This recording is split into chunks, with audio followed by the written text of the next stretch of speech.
Hi, I'm Ludmila. I'm here today for the video on the reading club, The Gift of the Magi, which we originally organized in December 2024.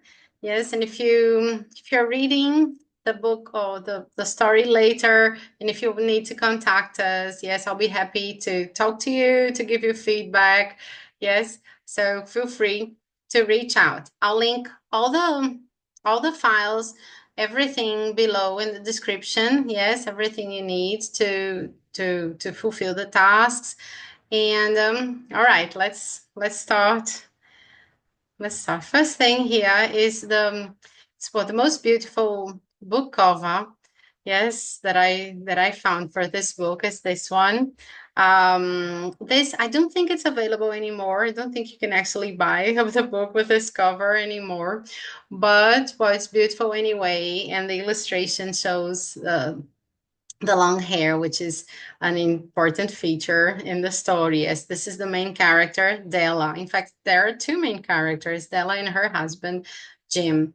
If we had more time, or if we had the chance to try out some illustration of the story, I would totally go for this one. Yes, let me know what you think. And if you want to try out an illustration to represent this story. Well, the first task is, well, the first thing I linked here is the PDF file. I recommend the PDF version on this link. Yes, I haven't got an illustration here, but it's linked below because the language is updated. Yes, and they removed some of the old-fashioned vocabulary. If you still want the old-fashioned vocabulary, you can find it easily too. But this one, it's more straightforward, and it's good. Yeah, it's great. So if you haven't read it, please pause the video. Yes, and read it. I don't think it will take you more than 15 minutes to read. Yes, and then come back for the next task. All right, task one. Let me zoom in. The first thing, one of the material, one of the pieces of material I linked is a video read aloud. Yes, the read aloud is for the original version of the book. It's not for the PDF that I recommend, but you can listen to it and then read, or read first and then listen to it. First thing, the audio, the video says, is the name of the story, the gift of the Magi, or the gift of the Magi. Yes, there are different ways to pronounce this plural. Magi is the plural of magus. Yes, which is a word of Latin origin. Let me leave the full screen mode so I can zoom in even more. Yes, I hope that's better now to read. And then first thing was these plurals of words ending in US, words that are borrowed from the Latin. Words like cactus, alumnus, yeah, that you have the plural cacti, alumni. This is interesting. It's something to observe. Luckily, it's words that sound like some of the words in Portuguese. Yes, are the same words in Portuguese, but we don't use this plural in Portuguese with an I. Yes, which is something borrowed from the Latin. And then I brought you here some some some information about this. Yeah, so I'm going to read this part because it's just a brief explanation. Yeah, it's what you need to know. There are a few ways to pluralize words from Latin. Some words that end in US are pluralized with an I, like alumnus, alumni. Some words don't change form in Latin, so their plurals have been anglicized with an additional Yes, for example, status, statuses. Finally, many scientific words come from New Latin, which has numerous possible endings, such as AE, yes, antennae, data, yes, the singular is datum, ES, crisis, and more. Yeah, but not not all the Latin words are going to be to form a plural with I. Yeah, so this is important to know. The best thing I've been telling students for a while, yes, it's to know the word. Know the word, know what the plural is like.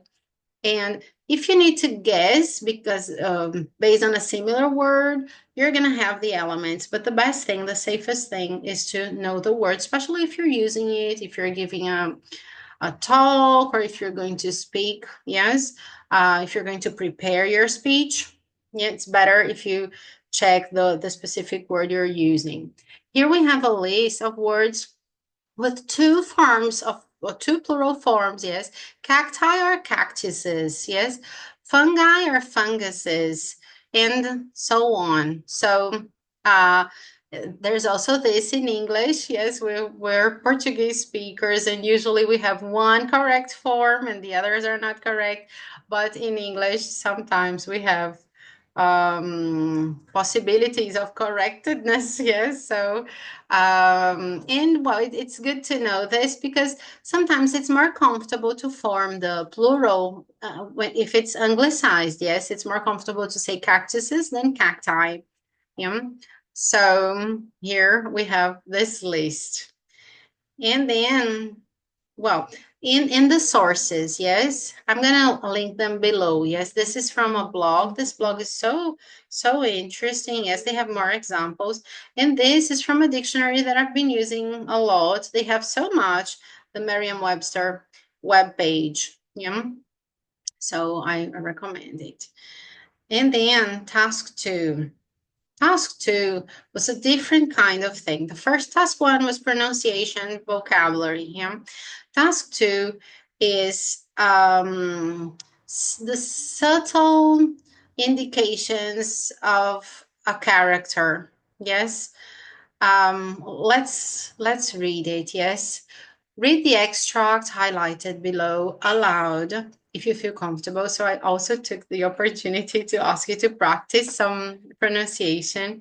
Yes, and those who took part should, in the reading club, were supposed to send me an audio. Of course, if you don't feel comfortable sending me an audio now, it's all right. I understand.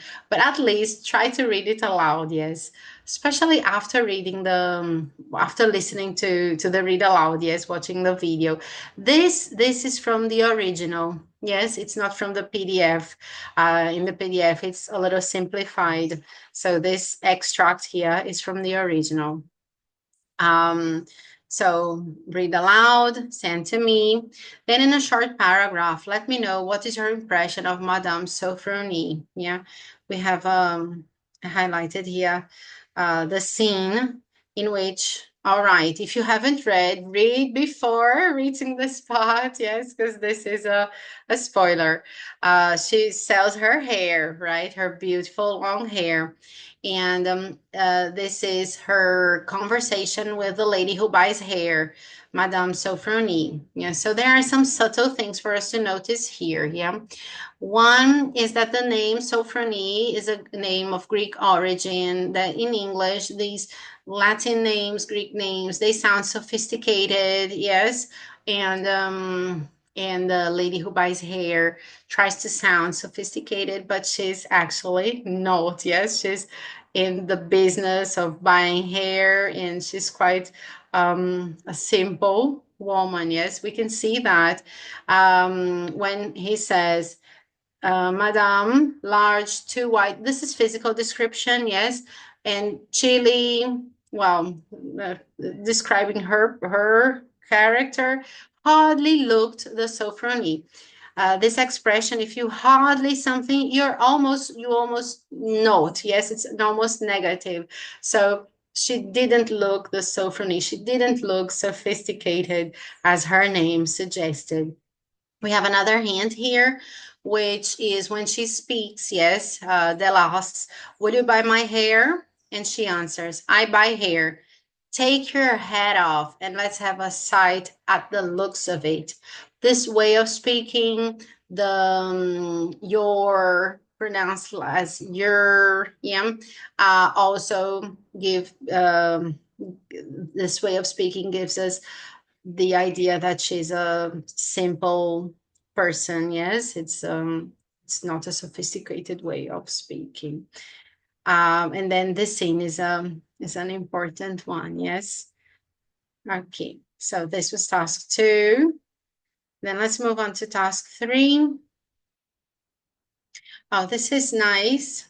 And I want to hear from you. Yes, because I had different reactions from students. I read with some students. Yes, we read together, and it was interesting to notice their reactions. Some were angry, some were sad. Yes, so I would like to know from you. Yes, were you surprised by the ending of the story? Why or why not? Yes, some students said, "Oh, I expected it. I knew it would happen." Yeah, so I would like to hear from you.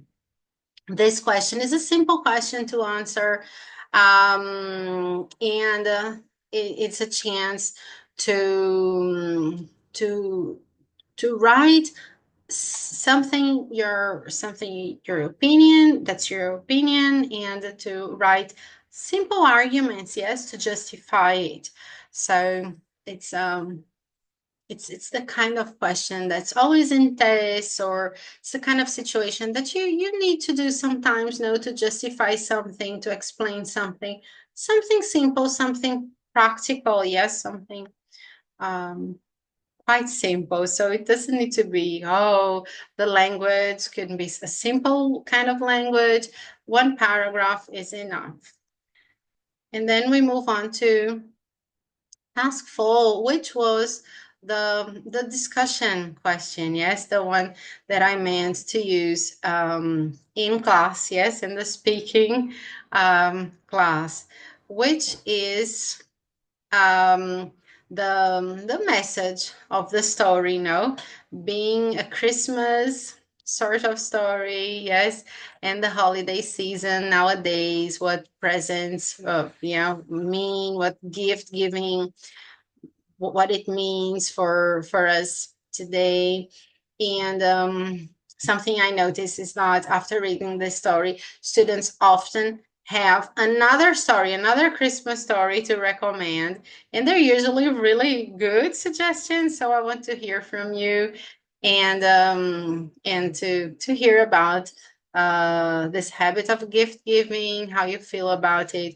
Remember, the Magi are the three wise men who visit Jesus. Yes, so and they bring gifts. So the inspiration the author used for the story already contains this reference to the real meaning. Yes, and the story, I think it's a beautiful story. Yes, I want to hear from you about task 3 first.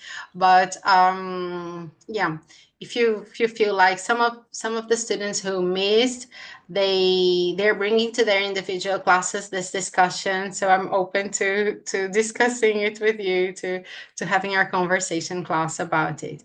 Well, that's it for us today, the gift of the Magi. Thank you very much if you watched so far. Let me stop sharing here. And well, I hope you enjoyed it. Yes, I hope we have the chance to have more activities like this, which can guide you through either your homework, or if you need some extra material that's not necessarily during our classes. Yes, I hope to post more material like this. Thank you.